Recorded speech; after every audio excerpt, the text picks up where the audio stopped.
دوستو 5ویں صدی میں مسلمانوں کی حالت بہت خراب تھی۔ اسلام کے اصول اور اچھے اخلاق ختم ہو رہے تھے اور مسلمان مشکل میں تھے۔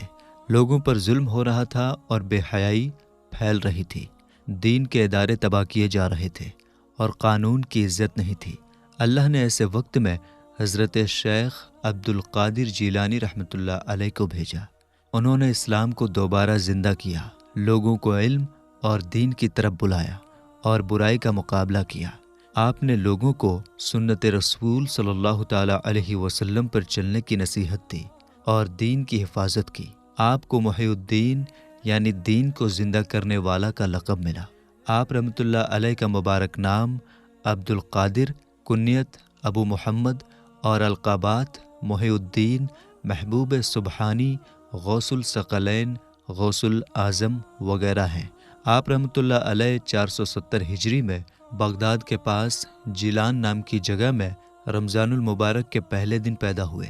آپ رحمۃ اللہ علیہ ابو جان کی طرف سے نواسۂ رسول امام حسن مجتبیٰ رضی اللہ تعالیٰ عنہ کے 11ویں پوتے ہیں اور اپنی امی جان کی طرف سے امام علی مقام امام حسین رضی اللہ تعالیٰ عنہ کے 12ویں پوتے ہیں۔ آپ رضی اللہ تعالیٰ عنہ کا خاندان نیک لوگوں کا تھا۔ آپ کے نانا جان، دادا جان، ابو جان، امی جان، پھوپھی جان، بھائی اور بیٹے سبھی اللہ سے ڈرنے والے اور پرہیزگار تھے۔ اسی وجہ سے لوگ آپ کے پریوار کو عزت دار اور شریفوں کا خاندان کہتے تھے۔ آپ رضی اللہ تعالیٰ عنہ کے ابو جان کا نام حضرت ابو صالح سید موسیٰ جنگی دوست رضی اللہ تعالیٰ عنہ تھا۔ آپ کا اصلی نام سید موسیٰ، کنیت ابو صالح اور لقب جنگی دوست تھا۔ آپ جیلان شریف کے بڑے بزرگوں میں سے تھے اور آپ ولی کامل بزرگ تھے۔ ایک دن رمضان شریف کے مہینے میں آپ کہیں تشریف لے جا رہے تھے، راستے میں دریائے دجلہ پار کرنا پڑا۔ اس میں سے ایک سیب بہتا ہوا جب آپ کے قریب آیا تو آپ نے اس سیب کو اٹھا لیا اور اسی سے روزہ افطار کیا۔ کھانے کے بعد خیال آیا کہ خدا جانے یہ سیب کس کا تھا اور کیسے ندی میں بہہ گیا، اور ہم نے مالک کی اجازت کے بغیر کیسے کھا لیا۔ بغیر اجازت کے کھا لینا یہ آپ کو اپنی پرہیزگاری کے خلاف محسوس ہوا اور خیال آیا کہ کہیں ایسا نہ ہو کہ قیامت کے دن یہ سیب عذاب کی وجہ بن جائے اور ہم خدا کی بارگاہ میں گرفتار ہو جائیں۔ یہ سوچ کر آپ وہاں سے اٹھے اور اپنا قصور معاف کرانے کے لیے سیب کے مالک کی تلاش میں دریا کے کنارے کنارے چل دیے۔ کافی دیر تک چلنے کے بعد ایک بہت بڑا باغ نظر آیا جس کی کچھ شاخیں پھلوں سے لدی ہوئی پانی میں جھکی ہوئی تھیں اور ہوا کے جھونکے سے پکے ہوئے پھل ٹوٹ ٹوٹ کر پانی میں گر رہے تھے۔ آپ کو یقین ہو گیا کہ جو پھل میں نے کھایا ہے وہ اسی باغ کا تھا۔ پھر آپ نے اس باغ کے مالک کا پتہ کیا تو معلوم ہوا کہ اس باغ کے مالک ایک خدا رسیدہ بزرگ حضرت سید عبداللہ سومئی ہیں۔ آپ ان کی خدمت بابرکت میں حاضر ہوئے۔ حضرت سید عبداللہ سومئی رضی اللہ تعالیٰ عنہ نے اللہ کی دی ہوئی طاقت سے جان لیا کہ یہ بچہ نیک ہے۔ انہوں نے کہا، اے نیک بچے، میں تمہاری اس غلطی کو معاف کر دوں گا، لیکن تمہیں میرے باغ کی دیکھ بھال کرنی ہوگی اور یہ تمہیں 10 سال تک کرنا ہوگا۔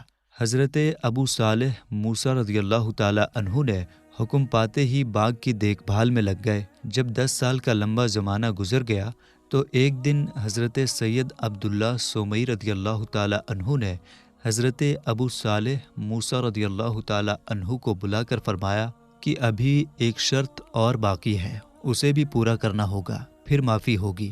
وہ شرط یہ ہے کہ میری ایک لڑکی ہے جس میں 5 عیب ہیں۔ پہلا عیب وہ اندھی ہے، دوسرا عیب وہ بہری ہے، تیسرا عیب وہ گونگی ہے، چوتھا عیب وہ لولی ہے اور 5واں عیب یہ ہے کہ وہ لنگڑی ہے۔ اس سے آپ کو نکاح کرنا ہوگا۔ حضرت ابو صالح موسیٰ رضی اللہ تعالیٰ عنہ یہ سن کر سوچ میں پڑ گئے۔ ایک طرف سیب کی معافی کا سوال تھا اور دوسری طرف ایسی عورت سے نکاح کرنا جو اپاہج ہے۔ ساری زندگی کا معاملہ تھا، آخر ایسی عورت کے ساتھ ساری زندگی کیسے کٹے گی؟ اس سوچ نے آپ کو بہت پریشان کر دیا۔ ان کے من میں کئی خیال آنے لگے۔ آخرکار انہوں نے فیصلہ کیا کہ زندگی فانی ہے اور جوانی بھی چند دنوں کی مہمان ہے۔ حضرت شیخ ابو صالح موسیٰ رضی اللہ تعالی عنہ نے کہا، مجھے منظور ہے، میں آپ کی اپاہج بیٹی کے ساتھ نکاح کرنے کو تیار ہوں۔ یہ سن کر حضرت عبداللہ سومئی رضی اللہ تعالی عنہ نے سیب کی غلطی کو معاف کر دیا۔ نکاح ہو گیا۔ جب حضرت ابو صالح موسیٰ رضی اللہ تعالی عنہ اپنی بیوی کے پاس گئے تو دیکھا ان کے تمام اعضاء صحیح سلامت ہیں۔ ایک بہت ہی خوبصورت تندرست لڑکی بیٹھی ہے۔ اس حسن و جمال کو دیکھ کر سوچا کہ شاید کوئی اور لڑکی ہے، جلدی سے باہر نکل آئے۔ حضرت سید عبداللہ سومئی رضی اللہ تعالی عنہ سے ملاقات کی اور کہا، یہ تو کوئی اور عورت ہے، اس میں تو کوئی عیب ہی نہیں اور اپنے حسن و جمال میں بے مثال ہے۔ حضرت عبداللہ سومئی رضی اللہ تعالی عنہ نے فرمایا، اے جوان صالح، یہ تیری بیوی ہے۔ میں نے اپنی بچی کے جو عیب بتائے تھے اس کا مطلب یہ تھا، وہ اندھی ہے یعنی اس نے کبھی نامحرم کو نہیں دیکھا، وہ گونگی ہے یعنی اس نے کبھی کوئی بری بات نہیں کی، وہ بہری ہے یعنی اس نے آج تک کسی غیر مرد کی آواز نہیں سنی، وہ لولی ہے یعنی کبھی اس نے بری چیزوں کو ہاتھ نہیں لگایا، وہ لنگڑی ہے یعنی اس نے کبھی اپنے قدم کو برے راستے پر نہیں رکھا۔ یہ حضرت عبداللہ سومئی رضی اللہ تعالی عنہ کی بیٹی تھیں، جن کا نکاح حضرت شیخ ابو صالح موسیٰ رضی اللہ تعالی عنہ سے ہوا، جو ولی کامل کی بیٹی تھیں اور ولی کامل کی بیوی بنی، اور پھر انہی پاک خاتون حضرت ام الخیر فاطمہ ثانی رضی اللہ تعالی عنہ کے شکم پاک سے ہمارے بڑے پیر حضور غوث اعظم رضی اللہ تعالی عنہ پیدا ہوئے، اور اس مقدس ماں کو سردار اولیاء بڑے پیر حضور غوث اعظم رضی اللہ تعالی عنہ کو دودھ پلانے اور گود میں لینے کا شرف حاصل ہوا۔ ہمارے بڑے پیر حضور غوث اعظم رضی اللہ تعالی عنہ کے ایک سگے بھائی بھی تھے، جن کا نام ابو احمد عبداللہ تھا۔ یہ عمر میں آپ سے چھوٹے تھے۔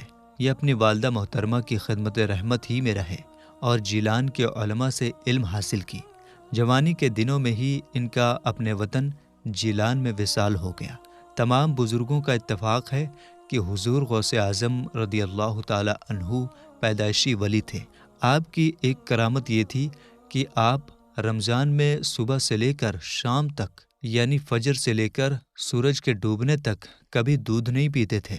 پورے رمضان شریف میں آپ روزے کی حالت میں رہتے تھے، اور جب افطار کا وقت آتا اور مغرب کی اذان ہوتی تبھی آپ دودھ پیتے تھے۔ اس کرامات کی اتنی چرچا ہوئی کہ جیلان میں ہر جگہ یہ بات پھیل گئی کہ سادات کے گھرانے میں ایک ایسا بچہ پیدا ہوا ہے جو رمضان کے دنوں میں پورا دن دودھ نہیں پیتا۔ ہمارے بڑے پیر حضور غوث اعظم رضی اللہ تعالی عنہ بچپن سے ہی کھیل کود سے دور رہتے تھے۔ آپ نے اپنے بچپن کا حال بیان کرتے ہوئے فرمایا کہ جب کبھی میں بچوں کے ساتھ کھیلنے کا ارادہ کرتا تو مجھے ایک غیبی آواز سنائی دیتی تھی۔ وہ آواز مجھ سے کہتی، اے مبارک بچے، میری طرف آ جا۔ ہمارے بڑے پیر حضور غوث اعظم رضی اللہ تعالی عنہ سے عرض کیا گیا کہ آپ کو اپنی ولایت کے بارے میں کب پتہ چلا؟ تو آپ نے فرمایا کہ 10 سال کی عمر میں جب میں مکتب میں پڑھنے کے لیے جاتا تھا تو راستے میں میرے پیچھے پیچھے فرشتے چلتے نظر آتے تھے۔ پھر جب میں مکتب میں پہنچتا تو ان کو یہ کہتے ہوئے سنتا کہ جس کا ترجمہ ہے، اللہ کے ولی کے لیے بیٹھنے کی جگہ دو، اور یہ آواز تمام مکتب والے سنتے تھے۔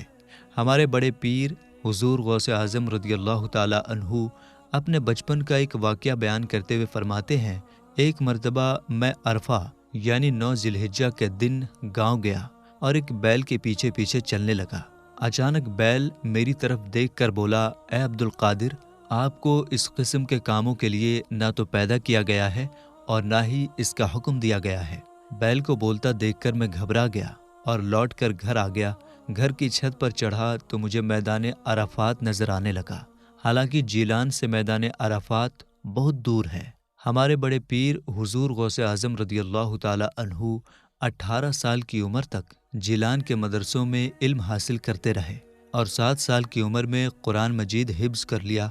ایک دن آپ اپنی امی کے پاس گئے اور عرض کیا، اگر آپ اجازت دیں تو میں علم دین حاصل کرنے کے لیے بغداد چلا جاؤں۔ اس پر آپ کی امی نے فرمایا کہ میرے پیارے بیٹے، مجھے لگتا ہے کہ تمہاری کامیابی بغداد میں رہنے سے ہی ہوگی۔ اس لیے تمہاری جدائی تو مجھے مشکل لگے گی، لیکن میں تمہیں علم دین سے دور نہیں کر سکتی۔ خوشی سے میں تمہیں بغداد جانے کی اجازت دیتی ہوں۔ میرے پاس تمہارے ابو جان کے حصے کے 80 دینار ہیں، 40 دینار تمہارے بھائی کے ہیں اور 40 دینار تمہارے ہیں۔ پھر امی جان نے وہ 40 دینار میری قمیض کے پاس سل دیے اور مجھے وصیت فرمائی کہ میرے پیارے بیٹے، تم کسی بھی حالت میں رہو، کبھی جھوٹ مت بولنا، ہمیشہ سچ بولنا۔ جب میں جانے لگا تو امی مجھے دروازے تک چھوڑنے آئیں اور کہا، میں تمہیں صرف اللہ تعالیٰ کے لیے سفر کرنے کی اجازت دیتی ہوں اور وہی تمہاری حفاظت کرے گا۔ انہوں نے پیار اور محبت سے میری طرف دیکھا اور فرمایا، یہ وہ چہرہ ہے جسے قیامت کے دن تک نہ دیکھ سکوں گی۔ ہمارے بڑے پیر حضور غوث اعظم رضی اللہ تعالیٰ عنہ نے 18 سال کی عمر میں امی جان سے اجازت لے کر علم دین حاصل کرنے کے لیے جیلان سے ایک قافلے کے ساتھ بغداد شریف کا سفر فرمایا، جو تقریباً 400 میل کا سفر ہے۔ جب قافلہ ہمدان سے آگے بڑھا تو ڈاکوؤں نے حملہ کر کے سارا مال و دولت لوٹ لیا۔ ہمارے بڑے پیر حضور غوث اعظم رضی اللہ تعالیٰ عنہ ایک طرف کھڑے ہیں اور سارا ماجرا دیکھ رہے ہیں۔ ایک ڈاکو آپ کے پاس آیا اور دریافت کیا کہ اے لڑکے، بتاؤ تمہارے پاس کیا ہے؟ آپ نے فرمایا، میرے پاس 40 دینار ہیں۔ ڈاکو نے آپ کی بات کو مذاق سمجھ کر چلا گیا۔ پھر دوسرا ڈاکو آیا، اس نے بھی وہی سوال کیا اور آپ نے اسے بھی وہی جواب دیا۔ اس نے بھی آپ کی بات کو مذاق سمجھا اور چلا گیا۔ جب یہ دونوں ڈاکو اپنے سردار سے ملے اور سارا واقعہ بتایا تو سردار نے کہا کہ اس لڑکے کو ہمارے پاس لاؤ۔ ہمارے بڑے پیر حضور غوث اعظم رضی اللہ تعالیٰ عنہ ڈاکوؤں کے سردار کے پاس لائے گئے۔ ڈاکوؤں کے سردار نے دریافت کیا، بچے سچ سچ بتاؤ تمہارے پاس کیا ہے؟ آپ نے فرمایا، میرے پاس 40 دینار ہیں۔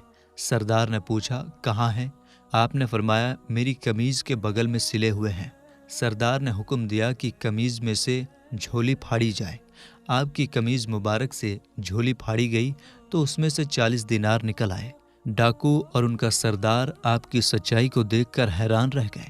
سردار بولا کہ لڑکے، تم اچھی طرح جانتے ہو کہ ہم لٹیرے ہیں۔ تمہارے پاس یہ دینار تو بہت اچھی طرح چھپے ہوئے اور محفوظ تھے، لیکن تم نے کیوں بتا دیا اور اسے ظاہر کر دیا؟ آپ نے مسکرا کر فرمایا، کیا میں جھوٹ بولتا؟ تم نے پوچھا اور میں نے سچ سچ بتا دیا۔ میری امی جان نے چلتے وقت مجھ سے یہ وعدہ لیا تھا کہ بیٹا، کیسا بھی وقت آئے، کیسی بھی حالت آئے، مگر کبھی جھوٹ نہ بولنا، ہر حالت میں سچ بولنا۔ اب کیا میں آپ لوگوں سے ڈر کر اور 40 دینار کے لیے اپنی ماں سے کیے ہوئے وعدے کو توڑ دوں، اپنی ماں کی نصیحت کو بھول جاؤں اور اپنی پیاری ماں کو ناراض کروں؟ اے سردار، سن لو، دینار تو دے سکتا ہوں مگر ماں کی بات نہیں، خود تو لٹ سکتا ہوں مگر ماں کی وصیت و نصیحت کو لٹا نہیں سکتا۔ ماں کا حکم تھا ہر حال میں سچ بولنا، اس لیے میں نے سچ سچ سب کچھ بتا دیا۔ ہمارے بڑے پیر حضور غوث اعظم رضی اللہ تعالیٰ عنہ کی اس پیاری اور سچی بات کا سردار پر ایسا اثر ہوا کہ آنکھوں میں آنسو جاری ہو گئے اور بولا، تم اپنی ماں کا وعدہ نہیں توڑ سکتے اور ہم ہر دم خدا تعالیٰ کا عہد توڑ رہے ہیں۔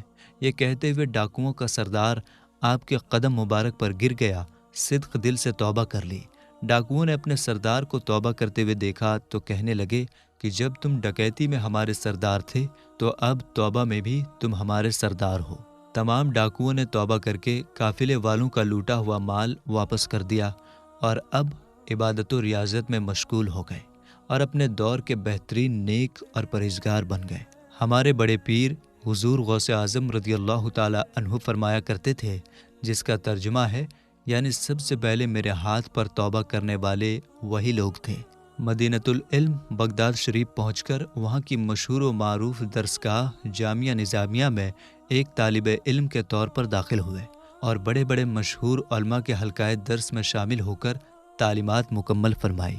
علامہ ابو زکریا یحییٰ بن علی سے علم ادب پڑھا اور ابو الوفا علی بن عقیل اور محمد بن قاضی ابو یعلا اور حضرت قاضی ابو سعید مخزومی وغیرہ باکمال حضرات سے فقہ اور اصول فقہ کی تعمیل حاصل کی، اور ابو غالب محمد بن الحسن باقلانی وغیرہ لگ بھگ 70 محدثین اکرام کی درسگاہوں میں علم حدیث پڑھ کر پوری مہارت حاصل فرمائی۔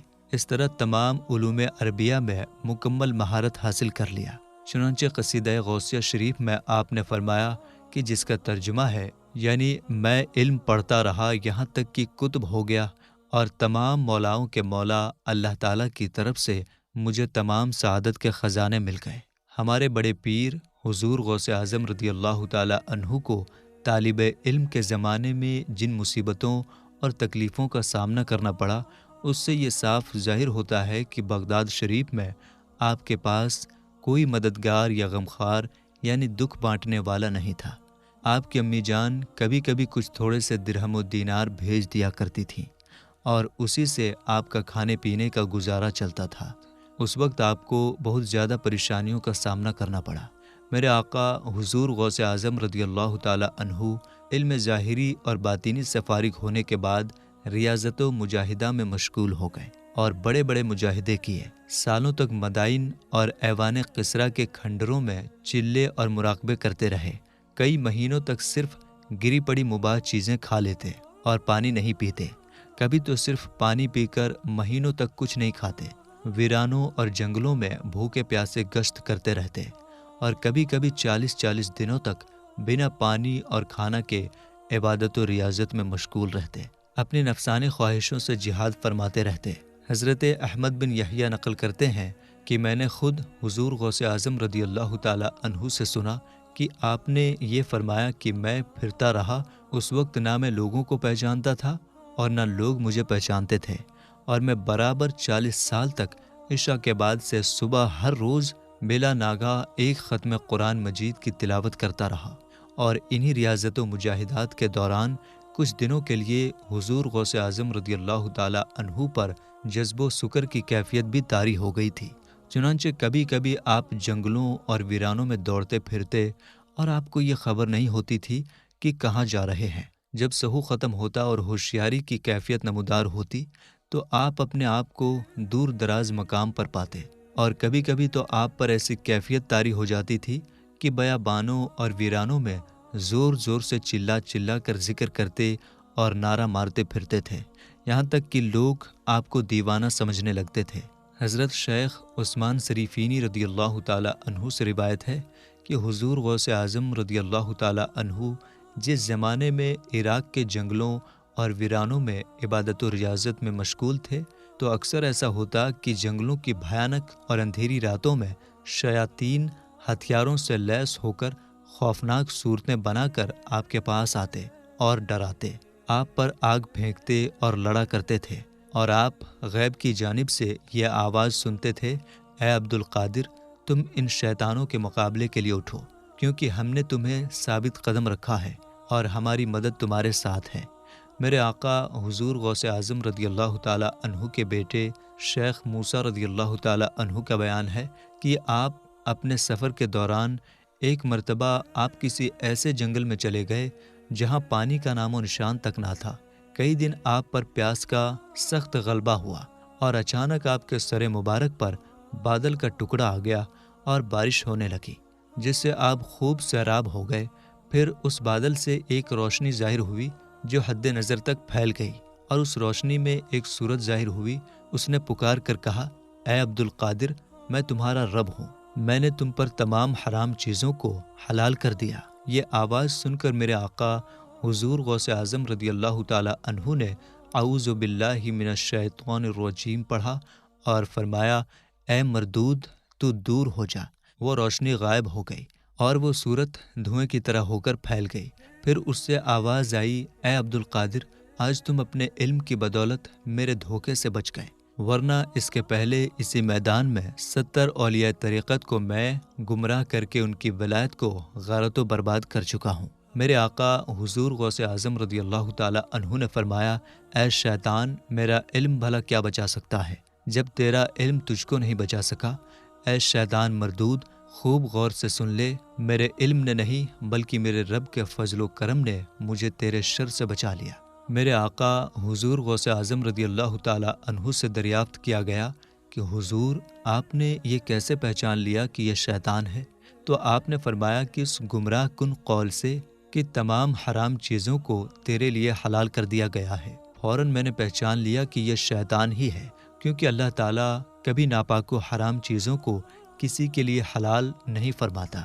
میرے آقا حضور غوث اعظم رضی اللہ تعالیٰ عنہ فرماتے ہیں کہ کئی سالوں کی مجاہدہ کے بعد میں نے ایک مرتبہ خدا تعالیٰ سے وعدہ کر لیا کہ میں کچھ نہ کھاؤں گا جب تک خدا تعالیٰ مجھے نہ کھلائے، اور کچھ نہ پیوں گا جب تک اللہ تعالیٰ نہ پلائے۔